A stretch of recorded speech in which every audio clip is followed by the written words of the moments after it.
컴퓨터 화면 속 동생 얼굴이 일그러졌습니다. 창밖 야자수가 흔들리는 게 보이는 걸 보니 캘리포니아는 오늘도 화창한 모양입니다. 형, 미시간은 지금 영하 15도래요? 거기서 어떻게 살아요? 동생 목소리에 걱정이 묻어났습니다. 하지만 그 걱정이 진짜인지는 모르겠습니다. 저는 컵에 담긴 커피를 한 모금 마시고 대답했습니다. 난방비 포함해서 월세가 $1,000야. 소셜연금 $1,850로 충분히 살고 있어. 동생이 눈을 크게 떴습니다. 그게 말이 돼요?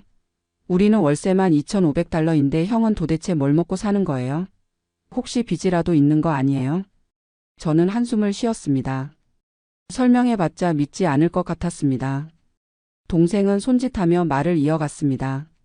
형, 솔직히 말해봐요. 캘리포니아로 이사 오면 내가 도와줄게요. 그 추운 데서 고생하지 말고. 창밖을 보니 눈이 펑펑 내리고 있었습니다. 하얀 눈송이가 유리창에 부딪혔다가 녹아내렸습니다. 영하 15도라지만 집 안은 따뜻했습니다. 월세에 난방비가 포함되어 있으니까요. 동생아, 나 여기 좋아. 걱정 말어. 통화를 끊고 나니 가슴 한쪽이 답답해졌습니다. 동생은 항상 저를 걱정한다는 명목으로 간섭했습니다. 어릴 때부터 그랬습니다. 저는 의자에서 일어나 창가로 갔습니다. 아파트 주차장에 쌓인 눈이 가로등 불빛에 반짝였습니다. 3년 전 한국에서 이곳으로 왔을 때가 생각났습니다. 중학교 수학교사로 30년을 일하고 정년퇴직했습니다. 아내가 세상을 떠난 지 5년째 되던 해였습니다. 큰아들은 캘리포니아 실리콘밸리에서 소프트웨어 엔지니어로 일하고 작은 아들은 텍사스 휴스턴에서 석유회사에 다니고 있었습니다. 두 아들 모두 미국에 정착했으니 저도 이민을 가기로 결심했습니다. 아버지, 우리 근처로 오세요. 제가 월세 보조해 드릴게요. 큰아들이 그렇게 말했습니다. 하지만 산호세 1베드룸 월세가 $2,800라는 얘기를 듣고 저는 고개를 저었습니다. 큰아들 연봉이 $18만, 그렇다고 제가 아들 돈에 기대고 싶진 않았습니다. 작은 아들도 휴스턴으로 오라고 했습니다. 작은 아들 연봉은 $12만. 하지만 휴스턴은 한인 커뮤니티가 작다고 했습니다. 혼자 사는 노인에게 한인 커뮤니티는 중요했습니다. 그래서 저는 디트로이트 근교를 택했습니다. 한인 커뮤니티도 크고 한국 마트도 있고 한인교회도 여럿 있었습니다. 무엇보다 생활비가 저렴했습니다. 소셜연금 $1,850면 충분히 살 수 있었습니다. 아버지가 왜 그런 춥고 낙후된 도시로 가시려는지 모르겠어요. 큰아들이 못마땅해 했습니다. 동생도 반대했습니다. 형, 혼자 그런 데 가서 외롭게 살 거예요? 하지만 저는 마음을 굽히지 않았습니다. 그게 3년 전 일입니다. 저는 냉장고를 열고 물을 한 컵 따랐습니다. 시원한 물이 목으로 넘어갔습니다. 벽에 걸린 달력을 보니 12월이었습니다. 가장 추운 계절이지만 집 안은 늘 따뜻했습니다. 다음 날 아침 저는 노트북을 열고 지출 내역을 정리했습니다. 매달 하는 일입니다. 월세 $1,000에는 난방비, 수도세, 쓰레기 수거비가 포함되어 있습니다. 전기세 $80, 인터넷 $50, 휴대폰 $30, 자동차 보험 $120, 식비 $400. 합계 $1,680. 소셜연금 $1,850에서 $170가 남습니다. 이 돈은 용돈으로 쓰거나 저축합니다. 엑셀표를 저장하고 나니 전화가 울렸습니다. 큰아들이었습니다. 아버지, 동생한테 들었는데 생활이 어려우시다면서요? 저는 눈살을 찌푸렸습니다. 무슨 소리야? 나 생활 어렵지 않아. 큰아들이 한숨 소리를 냈습니다. 제가 매달 $500씩 보내드릴게요. 대신 우리 근처로 이사 오시는 게 어때요? 내 돈 필요 없다. 내 연금으로 충분해. 아버지, 자존심 부리실 나이가 아니잖아요. 71세에 그 추운 데서 혼자 사시면 건강도 안 좋아져요. 저는 가슴이 답답했습니다. 제가 언제 생활이 어렵다고 했습니까? 동생이 큰아들에게 무슨 말을 한 게 분명했습니다. 나는 여기가 좋다고 했잖아. 아버지, 걱정되니까 그러는 거예요. 통화를 끊고 나니 뒷맛이 씁쓸했습니다. 저는 창밖을 바라봤습니다. 눈이 그쳤고 하늘이 맑았습니다. 영하 15도라지만 햇살이 따갑게 내리쬐고 있었습니다. 일주일 후 목요일 오후 저는 교회에 갔습니다. 한인교회는 디트로이트 근교에 있는 작은 건물이었습니다. 박 권사님이 저를 보더니 다가왔습니다. 광수 씨 요즘 자녀분들이 자꾸 연락하던데 무슨 일 있어요? 저는 고개를 들었습니다. 무슨 연락이요? 박 권사님이 조심스럽게 말했습니다. 지난주에 큰아드님이 우리 교회 목사님한테 전화해서 아버지 건강과 생활 상태 물어보던데요. 저는 입이 딱 벌어졌습니다. 아들이 제 뒤에서 교회에까지 연락했다는 겁니까? 목사님이 뭐라고 하셨어요? 아드님한테 광수 씨는 건강하시고 교회 생활도 열심히 하신다고 했죠. 저는 고맙다고 인사하고 자리로 돌아왔습니다. 가슴이 철렁 내려앉았습니다. 아들들이 제 등 뒤에서 뭔가를 꾸미고 있는 게 분명했습니다. 며칠 후 작은 아들에게서 전화가 왔습니다. 아버지, 형이 걱정하던데요. 형 말로는 삼촌이 아버지 생활이 많이 어렵다고 했대요. 저는 한숨을 쉬었습니다. 나는 여기가 좋다니까. 한인교회도 다니고 친구들도 생겼어. 작은 아들이 한숨을 쉬었습니다. 아버지가 고집 부리시면 저희가 걱정되잖아요. 형이랑 저랑 상의해서 아버지 모실 방법을 생각해 볼게요. 그 말이 묘하게 걸렸습니다. 모실 방법이라니. 저는 모셔질 생각이 없었습니다. 다음 날 아파트 관리사무소에 월세를 내러 갔습니다. 직원이 저를 보더니 말했습니다.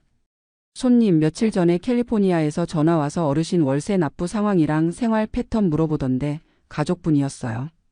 저는 등골이 서늘해졌습니다. 아들들이 관리사무소에까지 전화를 했다는 겁니까?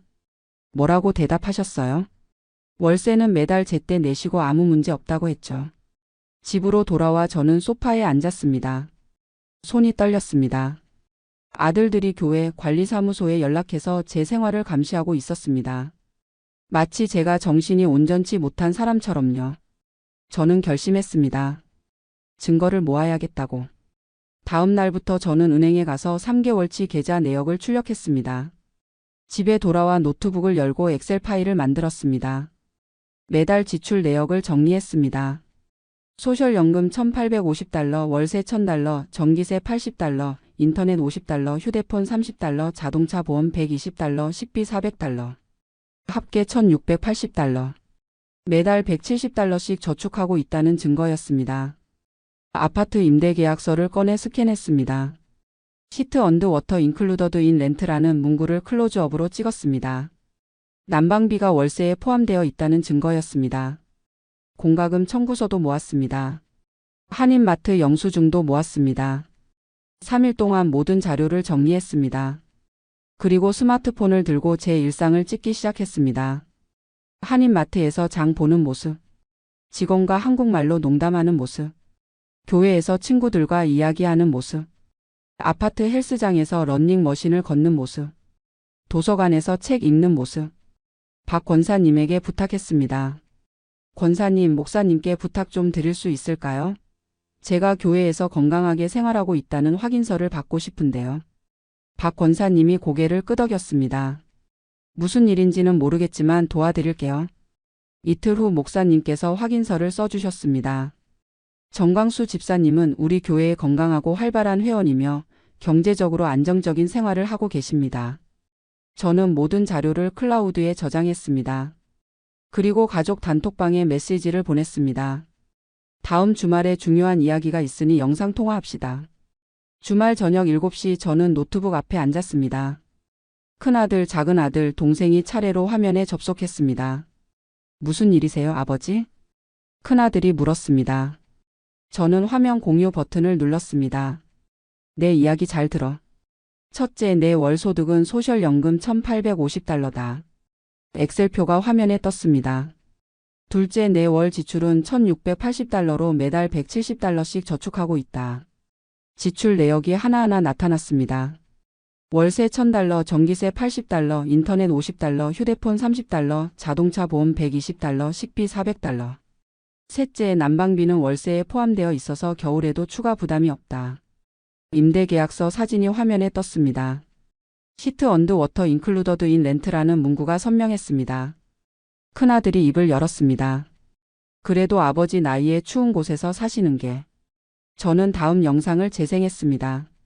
교회 친구들과 식사하며 웃는 모습. 헬스장에서 러닝머신 위를 걷는 모습. 한인마트에서 직원과 한국말로 농담하는 모습. 나는 외롭지 않고 건강하다. 여기 한인 커뮤니티도 크고 친구들도 많아. 그리고 마지막 자료를 보여줬습니다. 캘리포니아와 미시간의 생활비 비교표였습니다. 캘리포니아 1베드룸 평균 월세 $2,500. 미시간 $1,000. 캘리포니아 식료품비 평균 $500. 미시간 $400. 캘리포니아 필요 최소 생활비 $3,500. 미시간 $1,680. 저는 화면 속 아들들을 쳐다봤습니다. 내가 캘리포니아에 가면 너희가 매달 $1,650를 보태줘야 해. 그렇게 될 거면 차라리 여기서 독립적으로 사는 게 서로에게 더 낫지 않겠니? 큰아들과 작은아들이 입을 다물었습니다. 동생도 말이 없었습니다. 저는 안도의 한숨을 쉬었습니다. 이제 그들도 이해했겠지. 제가 여기서 잘 살고 있다는 걸. 하지만 저는 너무 순진했습니다. 사흘 후 동생에게서 급하게 전화가 왔습니다. 동생 목소리가 떨렸습니다. 형, 큰조카가 나한테 전화했어요. 저는 가슴이 철렁했습니다. 무슨 전화? 형을 캘리포니아로 모셔오면 형 소셜연금 $1,850를 생활비 보조로 받을 수 있다고 하더라고요. 저는 귀를 의심했습니다. 뭐라고? 동생이 말을 이었습니다. 조카 집 월세가 $3,500인데 형이 같이 살면서 $1,850 부담하면 조카 부담이 많이 줄어든대요. 저는 온몸이 얼어붙는 것을 느꼈습니다. 아들들이 저를 캘리포니아로 데려가려는 이유가 걱정이 아니었습니다. 제 소셜연금 $1,850를 쓰려는 거였습니다. 형수님, 그러니까 큰 며느리도 찬성한대요. 동생 목소리가 조심스러웠습니다. 조카 와이프가 실리콘밸리에서 일하다가 작년에 회사에서 해고당했거든요. 지금 재취업이 안 돼서 집에 있는데 생활비가 빠듯하대요. 형이 오셔서 같이 살면 형 연금으로 식비랑 공과금을 부담하시고 조카 부부는 월세만 내면 되니까 서로 좋지 않겠냐고 하더라고요. 저는 손이 떨렸습니다. 컵을 놓으려다가 물을 쏟았습니다. 물이 탁자 위로 흘러내렸지만 신경 쓸 겨를이 없었습니다. 형, 근데 조카 말이 틀린 건 아니잖아요? 가족끼리 도우면서 사는 게 당연한 거 아닌가요? 동생 말에 저는 입이 쓰라렸습니다. 가족끼리 돕는다. 그 말이 이렇게 쓰라릴 줄 몰랐습니다. 저는 전화를 끊었습니다. 탁자 위 물을 닦으며 생각했습니다. 아들들이 교회에 전화하고 관리사무소에 전화하고 동생에게 연락한 이유가 이거였습니다. 저를 캘리포니아로 데려가서 제 연금을 쓰려는 거였습니다. 저는 다시 가족 단톡방에 메시지를 올렸습니다. 내일 저녁 7시에 모두 영상통화 연결하세요. 마지막 가족 회의입니다. 다음 날 저녁 저는 노트북 앞에 앉았습니다. 큰아들, 작은아들, 큰며느리, 작은며느리, 동생이 차례로 화면에 나타났습니다. 5 얼굴이 저를 쳐다봤습니다. 저는 차분하게 입을 열었습니다. 삼촌한테 다 들었다. 큰아들 얼굴이 굳었습니다. 너희가 나를 캘리포니아로 데려가려는 이유가 내 소셜연금 $1,850를 생활비로 쓰려는 거였구나. 아버지 오해하시는 거예요. 큰아들이 변명하려 했지만 저는 손을 들어 말을 막았습니다. 오해가 아니야. 큰며느리가 작년에 회사에서 해고당했고 지금 재취업이 안 돼서 집안 살림이 빠듯하다는 것도 안다. 그래서 내 연금 $1,850가 필요했던 거지. 큰며느리 얼굴이 붉어졌습니다. 저는 말을 이었습니다. 월세 $3,500에서 내 연금 $1,850를 빼면 너희는 $1,650만 내면 되니까 부담이 절반으로 줄어들지. 게다가 식비랑 공과금도 내가 부담하면 더 좋고. 나를 캘리포니아로 데려가서 모시는 게 아니라 내 돈을 쓰려고 했던 거잖아. 작은 아들이 입을 열었습니다. 아버지, 가족끼리 돕고 사는 게 당연한 거 아닌가요? 저는 냉정하게 답했습니다. 돕고 사는 게 당연하면 내가 미시간에서 독립적으로 잘 사는 걸 왜 반대했니?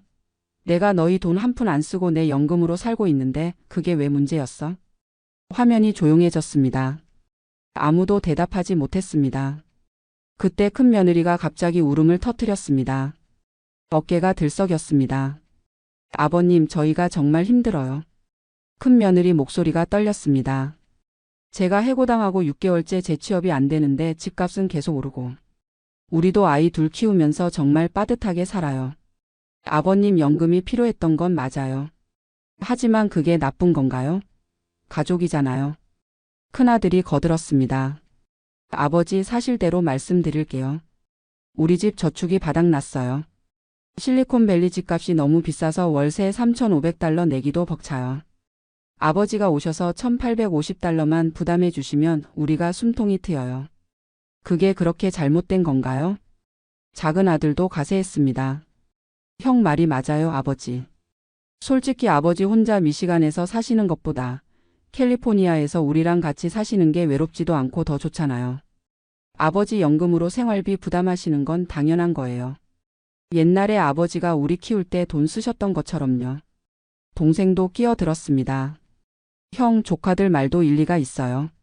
실리콘밸리는 생활비가 정말 비싸거든요. 형이 좀 양보하시면 안 될까요?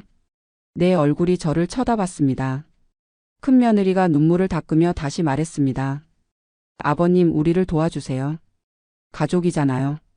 저는 화면을 멍하니 바라봤습니다. 가슴이 답답했습니다. 네 사람이 한 목소리로 저를 압박하고 있었습니다. 긴 침묵이 흘렀습니다. 저는 커피를 한 모금 마셨습니다. 식은 커피가 쓰디쓴 맛이었습니다. 알겠다. 제가 입을 열자 큰아들 얼굴에 희망이 떠올랐습니다. 너희 입장도 이해한다. 생활이 어려우면 힘든 거 맞지. 큰아들이 안도의 한숨을 쉬는 게 보였습니다. 하지만 저는 말을 이었습니다. 그런데 한 가지 물어보자. 내가 너희 집에 가서 연금 1,850달러를 생활비로 내면 나는 어떻게 되는 거니? 큰아들이 대답했습니다. 아버지는 저희랑 같이 사시면서 우리가 모시죠. 그럼 내 용돈은? 내 개인 생활비는? 큰며느리가 조심스럽게 답했습니다. 저희가 필요하실 때마다 드리죠. 저는 고개를 저었습니다. 지금 나는 미시간에서 1,850달러로 생활비 1,680달러를 쓰고 170달러를 저축하고 있어. 하지만 내가 캘리포니아에 가서 1,850달러를 전액 생활비로 내면 내 손에 남는 돈은 0원이야. 저는 화면 속 아들들을 쳐다봤습니다. 옷 사고 싶어도 친구랑 밥 먹고 싶어도 책 사고 싶어도 너희한테 손 벌려야 해. 그게 모신다는 거니? 작은 아들이 변명했습니다. 아버지, 필요한 건 저희가 다 사드리죠. 저는 냉정하게 반박했습니다. 내가 원하는 걸 사주는 게 아니라 너희가 필요하다고 생각하는 걸 사주는 거지. 나는 71세지만 아직 내 의사결정 능력이 있어. 내 돈으로 내가 원하는 걸 사고 내가 원하는 곳에서 살고 싶어. 그게 존엄이야. 화면이 조용해졌습니다. 아무도 말이 없었습니다. 저는 마지막 말을 꺼냈습니다. 너희가 정말 나를 걱정한다면 내가 미시간에서 잘 살고 있다는 걸 인정해야 해. 저는 한마디 한마디 또박또박 말했습니다. 내가 내 연금으로 생활비 내고 매달 조금씩 저축하고 친구들 만나고 교회 다니고 건강하게 살고 있어. 날씨? 추우면 옷 따뜻하게 입으면 돼. 난방비? 월세에 포함되어 있어서 추가 부담 없어. 외로움? 한인 커뮤니티가 크고 친구들이 많아. 무엇이 문제야? 큰아들이 입을 열려 했지만 저는 손을 들어 제지했습니다. 내 말 아직 안 끝났어. 너희가 경제적으로 어려우면 다른 방법을 찾아야지. 71세 아버지 연금에 손대는 게 답은 아니야. 저는 화면 하나하나를 쳐다봤습니다. 큰며느리 재취업이 안 되면 다른 일이라도 알아봐. 큰아들, 월세 3,500달러가 부담되면 더 싼 곳으로 이사가. 작은 아들, 형 도와주고 싶으면 형한테 돈 보내. 그게 너희가 해야 할 일이지 아버지 연금 빼앗는 게 아니야. 저는 심호흡을 했습니다. 나는 미시간에서 계속 살 거야. 너희가 진심으로 나를 보고 싶으면 비행기 타고 여기로 와. 내가 너희 생활비 부담하러 캘리포니아 갈 생각은 없어. 큰아들이 마지막으로 시도했습니다. 아버지, 그래도 우리는 가족이잖아요. 저는 단호하게 말했습니다. 가족이니까 서로 존중해야지. 너희가 나를 ATM으로 보는 한 우리는 가족이 아니야. 그리고 저는 영상통화 종료 버튼을 눌렀습니다. 화면이 꺼졌습니다. 저는 소파에 기대어 눈을 감았습니다. 가슴이 두근거렸습니다. 손이 떨렸습니다. 하지만 후회는 없었습니다. 창밖을 보니 눈이 다시 내리고 있었습니다. 하얀 눈송이가 가로등 불빛에 반짝였습니다. 집 안은 따뜻했습니다. 3개월이 흘렀습니다. 저는 여전히 미시간 디트로이트 근교 아파트에서 살고 있습니다. 소셜연금 1,850달러로 생활비 1,680달러를 쓰고 매달 170달러씩 저축 계좌에 넣고 있습니다. 이제 저축액이 510달러가 되었습니다. 여름이 되면 1,000달러가 넘을 것입니다. 큰아들과 작은아들은 그 이후로 연락이 뜸해졌습니다. 하지만 저는 신경 쓰지 않습니다. 오히려 마음이 편합니다. 교회 친구들과는 더 가까워졌습니다. 매주 목요일 오후에는 도서관에서 열리는 한인 시니어 모임에 참여합니다. 박 권사님, 최 집사님, 김 권사님과 함께 커피를 마시며 이야기를 나눕니다. 광수 씨, 자녀분들은 요즘 어떠세요? 박 권사님이 물으면 저는 이렇게 답합니다. 연락은 잘 안 하는데 그게 더 편해요. 서로 부담 없이 살아야죠. 박 권사님이 고개를 끄덕입니다. 어느 날 오후 동생에게서 전화가 왔습니다. 형, 큰조카가 결국 더 싼 아파트로 이사했대요. 월세 2,200달러짜리로요. 저는 귀를 기울였습니다. 큰조카 와이프도 어제 파트타임 일자리 하나 구했다고 하더라고요. 형이 안 가기로 하니까 스스로 방법을 찾았네요. 저는 담담하게 답했습니다. 그래야 어른이지. 71세 아버지 연금에 기대려고 하면 안 되는 거야. 동생이 한숨을 쉬었습니다. 형이 옳았어요. 형은 거기서 독립적으로 잘 사시는 게 맞아요. 전화를 끊고 저는 창밖을 바라봤습니다. 5월의 미시간은 아름답습니다. 햇살이 따뜻하고 나무들이 연초록 잎으로 가득합니다. 겨울의 혹독함은 온데간데 없고 봄이 왔습니다. 여름이면 호숫가를 산책할 것입니다. 가을이면 단풍을 보러 갈 것입니다. 겨울이면 난방비 걱정 없이 따뜻한 집에서 책을 읽을 것입니다. 저는 소파에 앉아 노트북을 열었습니다. 교회 친구들에게 보낼 이메일을 썼습니다. 다음 주 목요일 점심 모임 제가 김치찌개 끓여서 가져갈게요. 한인마트에서 좋은 김치 샀어요. 엔터를 눌렀습니다. 이메일이 전송되었습니다. 저는 만족스러운 미소를 지었습니다. 소셜연금 1,850달러, 생활비 1,680달러, 저축 170달러. 이 숫자들이 제 자유이고 존엄이고 행복입니다. 창밖에서 새가 지저귀입니다. 햇살이 창문을 통해 들어와 마룻바닥에 따뜻한 빛을 들이웁니다. 커피 향이 집 안을 채웁니다. 저는 행복합니다. 가스레인지 앞에 서 있는데 제가 무엇을 하려고 했는지 기억이 나지 않았습니다. 파란 불꽃이 빈 냄비를 데우고 있었고 부엌엔 탄내가 희미하게 배어 있었습니다.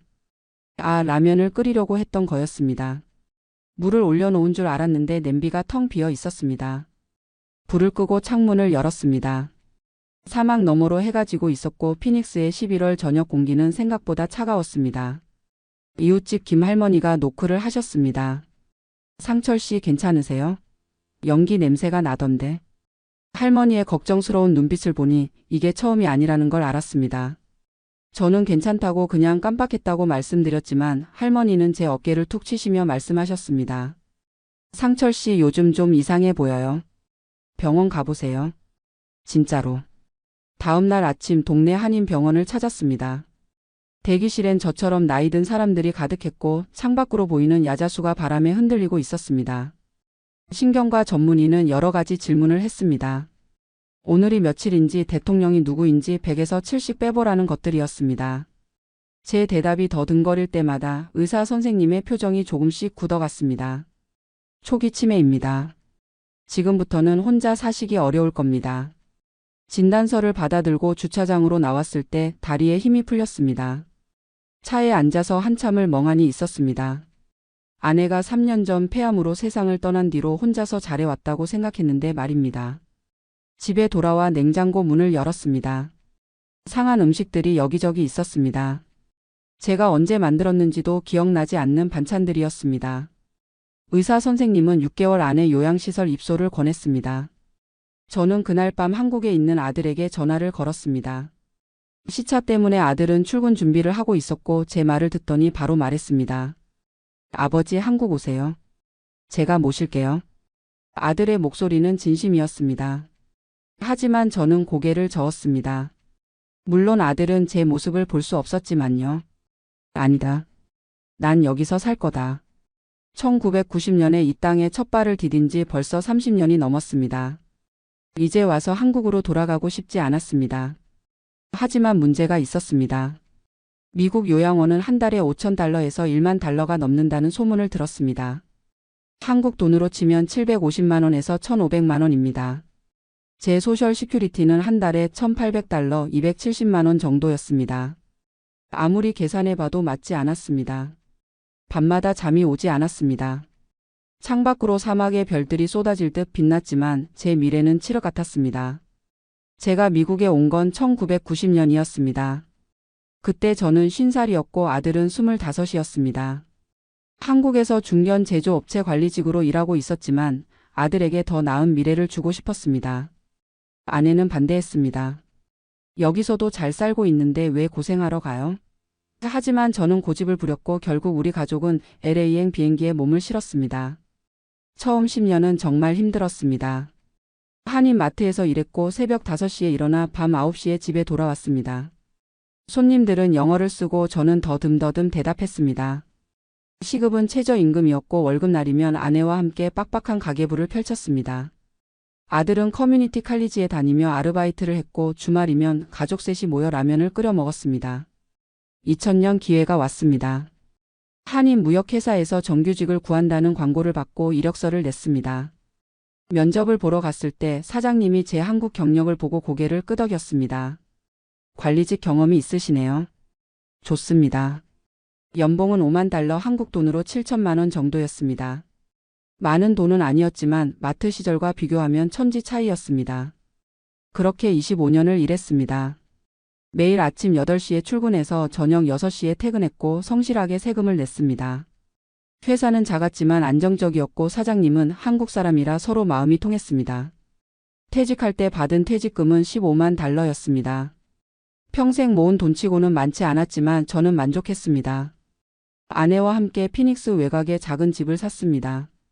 20만 달러짜리 투베드룸 단층 집이었고 마당엔 선인장 몇 그루가 서 있었습니다. LA보다 집값이 싸고 날씨가 따뜻해서 노후를 보내기에 좋다고 했습니다. 여름엔 너무 더웠지만 겨울엔 온화했고 무엇보다 조용했습니다. 아들은 한국으로 돌아갔습니다. 대학을 졸업하고 미국 회사에서 몇 년 일했지만 결국 한국 IT 기업에 더 좋은 기회가 있다며 떠났습니다. 저는 섭섭했지만 말리지 않았습니다. 아들의 인생이니까요. 아들은 한국에서 결혼했고 손자가 둘 생겼습니다. 1년에 한두 번 왔다 갔고 영상통화로 얼굴을 봤습니다. 그리고 3년 전 아내가 폐암 진단을 받았습니다. 흡연을 한 적도 없는데 말입니다. 병원비가 무서웠습니다. 아내는 메디케어만 있고 추가 보험이 없었거든요. 검사비, 수술비, 항암 치료비가 청구서로 날아왔습니다. 한 장 한 장 뜯어볼 때마다 손이 떨렸습니다. 다행히 메디케어가 대부분을 커버해줬습니다. 본인 부담금은 있었지만 파산할 정도는 아니었습니다. 그래도 몇만 달러는 나갔고 퇴직금 계좌에서 돈을 뺐습니다. 아내는 1년을 버티다가 세상을 떠났고 저는 혼자 남았습니다. 그때부터였습니다. 미국은 병원비가 비싸다는 생각이 뇌리에 박혔습니다. 요양원도 마찬가지겠지라고 생각했습니다. 그래서 치매 진단을 받았을 때 막막했던 겁니다. 전화벨이 울렸습니다. 한국에 있는 고등학교 동창 박 씨였습니다. 우리는 1년에 서너 번 통화를 했는데 그날따라 박 씨의 목소리가 힘이 없었습니다. 상철아, 나 작년에 요양원 들어갔어. 박 씨는 저보다 1살 위였고 당뇨와 고혈압으로 오래 고생했습니다. 자식들이 더 이상 모시기 힘들다며 서울 강동구에 있는 요양원에 모셨다고 했습니다. 한 달에 300만 원 나와.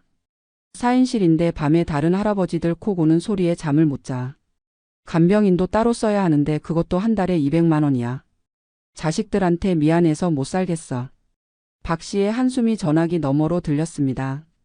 저는 위로의 말을 건넸지만 사실 제 상황도 비슷했습니다.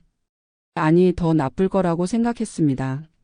미국은 그것보다 훨씬 비쌀 거야.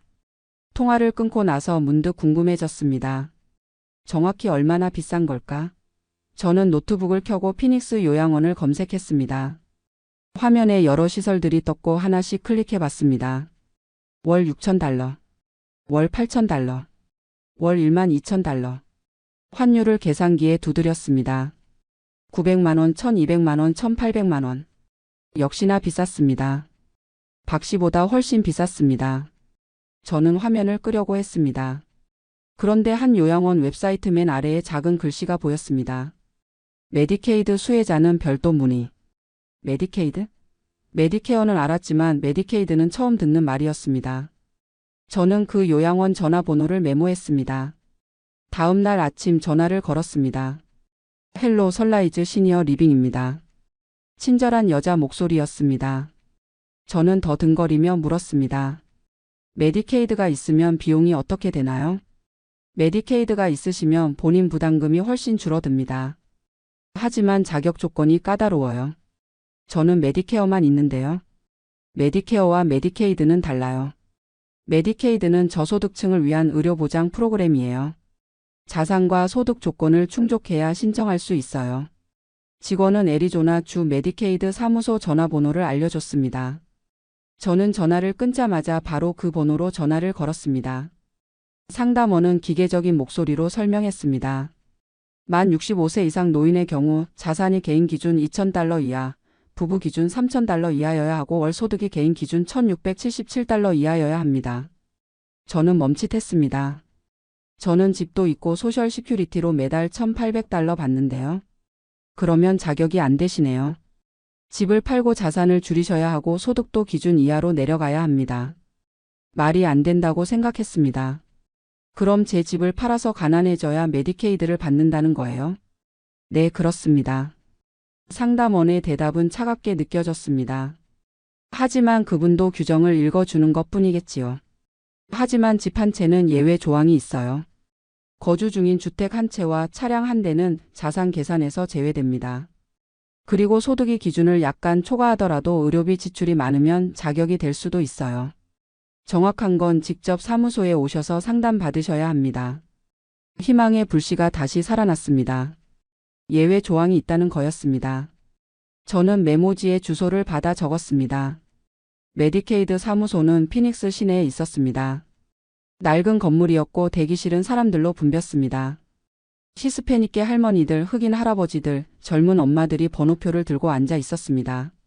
한국 사람은 저 혼자였습니다. 2시간을 기다렸습니다. 플라스틱 의자는 딱딱했고 에어컨 바람은 차갑게 목덜미를 스쳤습니다. 드디어 제 번호가 불렸고 저는 상담 창구로 갔습니다. 상담원은 중년 여성이었고 피곤한 얼굴이었습니다. 아마도 하루 종일 비슷한 이야기를 듣는 것 같았습니다. 저는 제 상황을 설명했습니다. 집 시세 $35만, 은행 예금 $8만, 퇴직금 계좌에 $7만, 소셜 시큐리티 월 $1,800입니다. 상담원은 컴퓨터 화면을 들여다보며 계산기를 두드렸습니다. 거주 중인 주택은 자산에서 제외되니까 괜찮아요. 하지만 예금 $15만 기준인 $2,000를 훨씬 초과하네요. 그리고 소득도 $123 초과입니다. 숫자는 명확했습니다. 저는 자격이 없었습니다. 가슴이 철렁했습니다. 상담원이 제 표정을 보더니 말했습니다.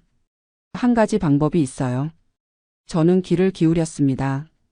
장기요양 메디케이드는 기준이 조금 달라요. 치매나 중증 질환이 있어서 요양원 입소가 필요한 경우 의료비 공제 프로그램을 쓸 수 있어요. 매달 의료비와 요양원 비용을 지출하면 그만큼 소득에서 차감되거든요. 그럼 제 소득 문제는 해결되는 건가요? 네, 가능성이 있어요. 자산의 경우 장례비 명목으로 $15,000까지는 인정되고 나머지는 장기요양보험을 사거나 자녀에게 미리 증여하는 방법도 있어요. 증여라는 말에 귀가 번쩍 뜨였습니다. 자녀에게 주면 되는 건가요? 단 증여는 5년 룰이 적용돼요. 신청일 기준 5년 전까지의 자산 이동을 조사해요. 지금 증여하면 5년 후에나 메디케이드 신청이 가능하다는 뜻이죠. 5년. 제겐 5년을 기다릴 시간이 없었습니다. 치매는 기다려주지 않으니까요. 상담원이 다시 말했습니다. 하지만 장기요양보험에 가입하는 건 바로 인정돼요. 자산을 보험으로 전환하면 자산 계산에서 제외됩니다. 저는 고개를 끄덕였습니다. 길이 보이기 시작했습니다. 집에 돌아와 바로 실행에 옮겼습니다. 먼저 신경과 의사에게 다시 갔습니다. 제가 메디케이드 신청을 해야 하는데 상세한 진단서를 받을 수 있을까요? 의사 선생님은 이해한다는 표정으로 고개를 끄덕였습니다. 아마 이런 경우를 많이 봤을 겁니다. 일주일 후 진단서를 받았습니다. 환자는 알츠하이머형 치매 초기 단계로 독립적 생활이 불가능하며 24시간 돌봄이 필요한 상태임. 요양시설 입소가 의학적으로 필수적임. 다음은 돈 문제였습니다. 은행 예금 15만 달러를 어떻게 줄일 것인가. 1만 5천 달러는 장례비 계좌로 묶었습니다. 나중에 제가 세상을 떠나면 쓸 돈이었지만 지금은 살아남기 위한 전략이었습니다. 5만 달러는 한국에 있는 아들에게 송금했습니다. 아들에게 전화를 걸었습니다. 이 돈은 내가 나중에 갚아도 되니까 일단 받아라. 전세 자금 부족하다고 했잖아. 아들은 당황했습니다. 아버지 갑자기 왜요? 무슨 일 있으세요? 아니다. 그냥 미리 주는 거다. 나머지 8만 5천 달러로는 장기 요양보험에 가입했습니다. 보험 설계사를 만났을 때 그는 고개를 저었습니다. 79세에 가입하시면 보험료가 엄청 비싸고 혜택도 적어요. 솔직히 권하고 싶지 않습니다. 하지만 저는 강행했습니다. 괜찮습니다. 가입하겠습니다. 이렇게 현금 자산을 2,000달러 이하로 만들었습니다. 소득 문제는 의료비로 해결할 수 있을 거였습니다. 치매 약값과 병원비로 매달 123달러는 충분히 나갔으니까요. 한 달 후 모든 서류를 챙겨 다시 메디케이드 사무소를 찾았습니다. 상담원은 서류를 꼼꼼히 확인했습니다. 진단서, 장례비 계좌 증명서, 보험 가입 증명서, 은행 잔고 증명서. 하나하나 확인하는 시간이 길게 느껴졌습니다. 조건을 충족하셨네요. 신청서를 제출하세요. 심사에 2-3개월 걸립니다. 저는 안도의 한숨을 쉬었습니다. 첫 번째 관문을 통과한 겁니다. 한 달이 지났습니다. 그날 저녁 한국에서 전화가 왔습니다. 아들이었습니다. 아버지, 왜 갑자기 5만 달러를 보내신 거예요? 혹시 무슨 일 있으세요? 저는 메디케이드 신청 과정과 요양원 입소 계획을 설명했습니다. 아들은 한참 말이 없었습니다. 그리고 강하게 말했습니다. 아버지, 그게 무슨 말씀이세요? 미국 요양원이요? 한국으로 오세요. 제가 모시겠습니다. 난 30년 산 여기서 늙고 싶다. 아버지 혼자 그런 복잡한 거 하시다가 사기 당하시면 어떡해요? 그리고 한국 친구들, 친척들도 다 한국에 있잖아요. 미국에서 혼자 요양원 가시면 외로우실 텐데요. 아들의 목소리엔 걱정이 가득했습니다. 며느리도 전화를 받았습니다. 아버님, 저희가 모실게요. 요양원은 너무 슬프잖아요. 가족이 있는데 왜 그러세요? 며느리의 목소리는 떨렸습니다. 죄책감 같은 게 느껴졌습니다. 너희 성인은 고맙지만 너희도 바쁘고 내가 부담 주기 싫다. 난 여기서 잘 살 수 있어. 2주 후에 미국 가겠습니다. 직접 만나서 이야기해요. 전화가 끊겼습니다. 저는 창밖을 바라봤습니다. 사막 너머로 별들이 떠오르고 있었습니다. 며칠 후 더 큰 문제가 생겼습니다. 메디케이드 사무소에서 편지가 왔습니다. 아들에게 5만 달러를 송금한 기록이 확인됐습니다. 이것이 자산 은닉 목적의 증여로 판단될 경우 신청이 거부될 수 있습니다. 추가 서류를 제출하시고 해명하셔야 합니다. 가슴이 철렁했습니다. 제 계획이 무너질 위기였습니다. 저는 즉시 움직였습니다. 아들에게 국제 전화를 걸었습니다. 민수야, 우리 차용증을 작성해야겠다. 차용증이요? 그래, 메디케이드 사무소에서 내가 받은 돈이 증여인지 의심하고 있어. 이게 빌려준 거라고 증명해야 돼. 아들은 잠시 침묵했습니다. 그리고 말했습니다. 알겠습니다, 아버지. 제가 한국에서 서류 작성해서 보낼게요. 우리는 공증 받은 차용증을 작성했습니다. 본인 김상철은 아들 김민수에게 5만 달러를 무이자로 대여하며 아들은 이를 5년 후 전액 상환한다. 이 문서를 메디케이드 사무소에 제출했습니다. 또한 아들과 이메일을 주고받았습니다. 이 돈은 내가 전세 자금 부족하다고 했을 때 도와주려고 보낸 거다. 나중에 갚아도 되니까 일단 써라. 아들도 답장을 보냈습니다. 네, 아버지. 감사합니다. 나중에 꼭 갚겠습니다. 이 이메일 기록까지 모두 제출했습니다. 2주가 지나고 아들이 피닉스에 도착했습니다. 공항에서 아들을 만났을 때 아들은 야윈 얼굴이었습니다. 한국에서 일하느라 고생이 많은 모양이었습니다. 아버지. 아들이 제 손을 잡았습니다. 저는 아들의 손을 툭 쳤습니다. 걱정 마라. 아버지 멀쩡하다. 집으로 돌아와 저녁을 먹었습니다. 간단하게 찌개를 끓였는데 아들이 맛있다며 2그릇을 먹었습니다. 밥을 먹고 나서 저는 아들에게 말했습니다. 내일 요양원 3곳 보러 가자. 내가 직접 보고 판단해라. 한국 요양원보다 나쁘면 너 말대로 한국 가마. 아들은 잠시 망설이다가 고개를 끄덕였습니다. 다음 날 아침 우리는 첫 번째 요양원으로 향했습니다. 선라이즈 시니어 리빙 피닉스 지점이었습니다. 건물은 2층짜리 현대식 건물이었고 입구에는 화분들이 놓여 있었습니다. 접수 직원이 우리를 맞았고 투어를 시작했습니다. 복도는 넓었고 벽에는 그림들이 걸려 있었습니다. 1인실을 보여줬는데 방 크기는 작지 않았습니다. 약 20평방미터 정도였고 침대와 옷장, 작은 책상이 있었습니다. 개인 화장실과 샤워실이 딸려 있었고 창문으로는 사막 풍경이 보였습니다. 여기가 거실입니다. 공용 라운지는 넓었습니다. 피아노가 한쪽에 놓여 있었고 소파들이 여기저기 배치되어 있었습니다. 노인들이 앉아서 책을 읽거나 이야기를 나누고 있었습니다. 도서관도 있었고 작은 영화관도 있었습니다.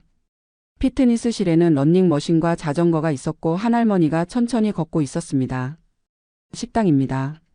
식당은 밝았습니다. 창문이 크고 햇빛이 쏟아져 들어왔습니다. 뷔페식 식사였고 그날 점심 메뉴는 치킨, 생선, 샐러드, 수프, 파스타 등 다양했습니다. 직원이 설명했습니다. 저희는 한인 입소자가 12명 계세요. 한국어 하시는 간호사도 2분 있고요. 한국 음식도 일주일에 2번씩 나옵니다. 아들이 눈을 크게 떴습니다. 시설은 정말 좋네요. 근데 비용이. 직원이 웃으며 대답했습니다. 메디케이드 승인되시면 본인 부담금이 월 $1,200 정도입니다.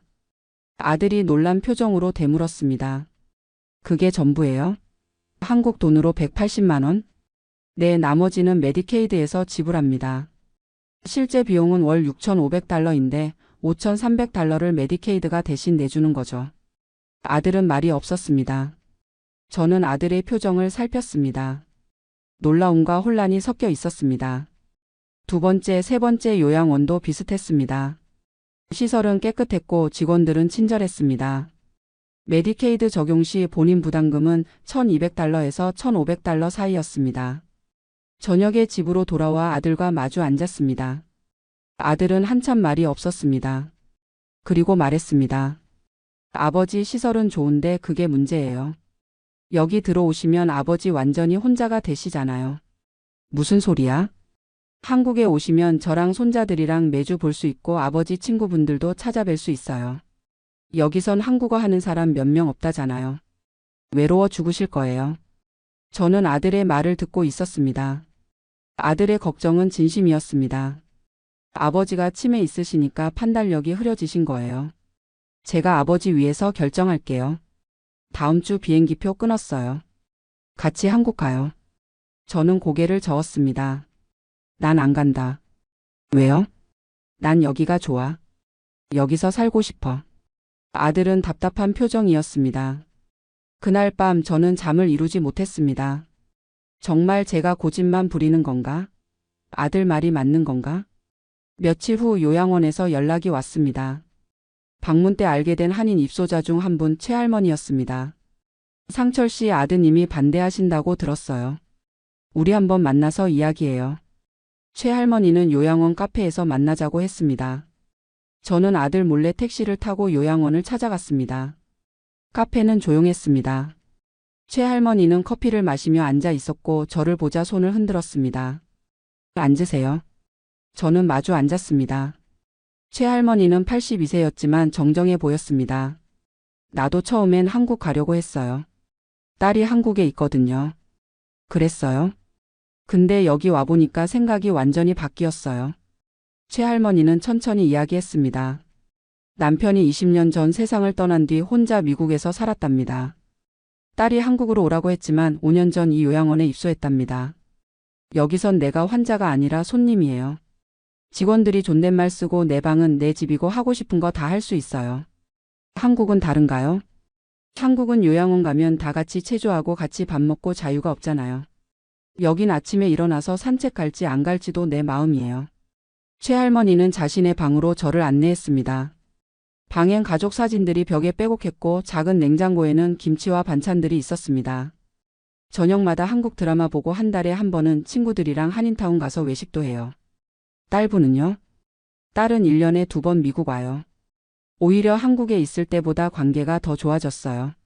멀리 있으니까 서로 존중하게 되더라고요. 최할머니의 말이 제 가슴에 와닿았습니다. 외로운 게 아니라 자유로운 거구나. 집으로 돌아와 아들과 다시 마주 앉았습니다. 저는 단호하게 말했습니다. 아들아, 내 마음은 고맙다. 하지만 난 여기 남을 거다. 이건 고집이 아니라 내 삶에 대한 선택이야. 아버지, 왜 그러세요? 저희가 잘 모실 텐데요. 너희가 나를 모시는 게 아니라 내가 너희한테 짐이 되는 거야. 아들은 고개를 저었습니다. 그게 무슨 말씀이세요? 난 그러고 싶지 않아. 여기선 메디케이드로 비용 문제도 해결되고 나도 존중받으면서 살 수 있어. 한국 가면 너희 집에서 눈치 보면서 살아야 하잖아. 눈치 볼 일 없어요. 저희가 진심으로 모시고 싶어요. 지금은 그렇게 말하지만 시간 지나면 달라져. 제 목소리가 떨렸습니다. 하지만 말을 이어갔습니다. 내가 밤에 배회하고 똑같은 말 100번 반복하고 소변 못 가리게 되면 그때도 진심으로 모시고 싶을까? 난 내 자식한테 그런 모습 보이고 싶지 않아. 아들은 입술을 깨물었습니다. 며느리가 전화로 말했습니다. 아버님, 정말 괜찮으세요? 저희가 모실게요. 저는 전화를 받아 말했습니다. 며느리가 시아버지 치매 간병하는 게 얼마나 힘든지 나도 알아. 너희 인생까지 망치고 싶지 않다. 그 순간 전화벨이 울렸습니다. 메디케이드 사무소였습니다. 김상철님, 메디케이드 승인됐습니다. 다음 주부터 혜택 받으실 수 있습니다. 저는 전화를 받고 아들에게 말했습니다. 됐다. 이제 결정됐어. 난 다음 달에 요양원 들어간다. 아들은 한참 동안 아무 말도 하지 못했습니다. 2개월 후 저는 선라이즈 시니어 리빙 피닉스 지점에 입소했습니다. 이사 날 아들이 짐을 날라 주었습니다. 옷가지와 사진 몇 장 아내의 유품이었습니다. 방은 깨끗했습니다. 침대 시트는 하얗고 창문으로는 사막이 보였습니다. 아들이 짐을 정리하고 한참 동안 방 안을 서성였습니다. 아버지, 정말 괜찮으세요? 걱정 마라. 아들은 울먹였습니다. 죄송해요, 아버지. 제가 모시지 못해서. 저는 아들의 어깨를 두드렸습니다. 미안할 것 없다. 이게 나한테도 너희한테도 좋은 거야. 아들은 공항으로 떠났고 저는 혼자 남았습니다. 첫 며칠은 적응이 힘들었습니다. 낯선 침대, 낯선 소리들. 하지만 최할머니가 자주 찾아왔고 다른 한인 어르신들도 인사를 건넸습니다. 화투를 치고 한국 드라마를 함께 보고 식당에서 김치찌개를 먹었습니다. 직원들은 정말로 존댓말을 썼습니다. 김 선생님, 오늘 산책 나가시겠어요? 김 선생님, 점심 메뉴 중에 뭘 원하세요? 메디케이드 덕분에 본인 부담금은 월 $1,200였습니다. 소셜 시큐리티 $1,800에서 충분히 감당 가능한 금액이었습니다. 남는 $600로 개인 용돈과 외출비, 한국 음식 추가 주문 등을 해결했습니다. 집은 아직 팔지 않고 비워뒀습니다. 언젠가 아들이 미국에 올 때 머물 수 있도록 남겨둔 것이었습니다. 한국의 동창 박 씨에게 전화를 걸었습니다. 나 미국 요양원 들어왔어. 한 달에 180만 원 내. 박 씨가 놀란 목소리로 물었습니다. 뭐? 미국이 그렇게 싸? 1인실에 화장실 딸려 있고 밥도 맛있어. 너보다 싸게 더 좋은 데서 사는 거야. 아니, 미국이 한국보다 싸? 말도 안 돼. 메디케이드라는 게 있어. 정부에서 대부분 내줘. 미국이 노인 복지는 확실해. 박 씨는 한참 동안 말이 없었습니다. 아들은 한국에서 영상통화를 자주 했습니다. 처음엔 죄책감이 느껴지는 목소리였지만 점점 밝아졌습니다. 제 표정이 편안해 보였기 때문일 겁니다. 아버지, 거기서 행복하시면 됐어요. 여름 휴가 때 가족들 다 데리고 갈게요. 손자들의 얼굴도 화면으로 봤습니다. 아이들이 할아버지 하고 손을 흔들 때 제 마음이 따뜻해졌습니다. 가끔 치매 증상으로 길을 잃거나 같은 말을 반복합니다. 하지만 요양원 직원들이 친절하게 도와줍니다. 김 선생님, 이쪽이에요. 김 선생님, 아까 그 이야기 들었어요. 재미있네요. 짜증을 내거나 무시하는 일이 없습니다. 무엇보다 자식에게 짐이 되지 않는다는 사실이 마음을 가장 편하게 했습니다. 매일 아침 창문을 엽니다. 사막 너머로 해가 떠오르고 선인장들이 아침 햇살을 받아 빛납니다. 이게 제 하루의 시작입니다. 오늘도 최 할머니가 방문을 두드렸습니다. 상철 씨 화투 칠까요? 저는 웃으며 문을 열었습니다. 한국에 계신 동년배 어르신들에게 하고 싶은 말이 있습니다. 미국 요양원이 비싸다고 겁먹지 마세요. 메디케이드 알아보시면 한국보다 더 좋은 시설에서 비슷한 비용으로 살 수 있습니다. 자식한테 짐 되지 말고 정부 혜택 받으면서 존엄하게 마지막을 준비하세요. 그게 진짜 자식 사랑하는 거예요. 저는 지금 행복합니다. 제 방에서 제 선택으로 자유롭게 살고 있습니다. 치매가 있어도 늙어가고 있어도 저는 여전히 저답게 살고 있습니다. 그것으로 충분합니다. 공항 출국장 의자에 앉아 스마트폰을 꺼내 들었습니다. 사진첩을 열어보니 어제 찍어둔 집 사진이 보이더군요. 35년을 살았던 그 집이요. 벽돌로 지은 2층짜리 단독주택. 앞마당에는 아내가 심어놓았던 장미나무가 아직도 자라고 있고 뒷마당에는 아이들이 어릴 적 뛰놀던 그네가 녹슬어 있었습니다. 사진을 보다가 혼잣말로 중얼거렸지요. 이제 진짜 끝이구나. 48만 달러에 팔았습니다. 세금 떼고 나니 생각보다 적더군요. 그래도 환전해서 한국은행 계좌로 보내고 나니 마음 한구석이 허전했습니다. 35년 전 처음 이민 왔을 때는 가족이 넷이었는데 이제 혼자 돌아가는 겁니다. 아내는 10년 전에 암으로 먼저 떠났고 딸과 아들은 각자 가정을 꾸려 이곳에 뿌리를 내렸습니다. 비행기에 몸을 실었습니다. 좌석에 앉아 안전벨트를 매는데 옆자리 승객이 한국말로 인사를 건네더군요. 반가운 마음에 대화를 나누다 보니 그분도 귀국하는 교포였습니다. 30년을 LA에서 살다가 돌아간다고 했지요. 비행기가 이륙하고 나서도 잠이 안 왔습니다. 스마트폰으로 서울 아파트 매물 리스트를 계속 확인했습니다. 노원구, 은평구, 도봉구.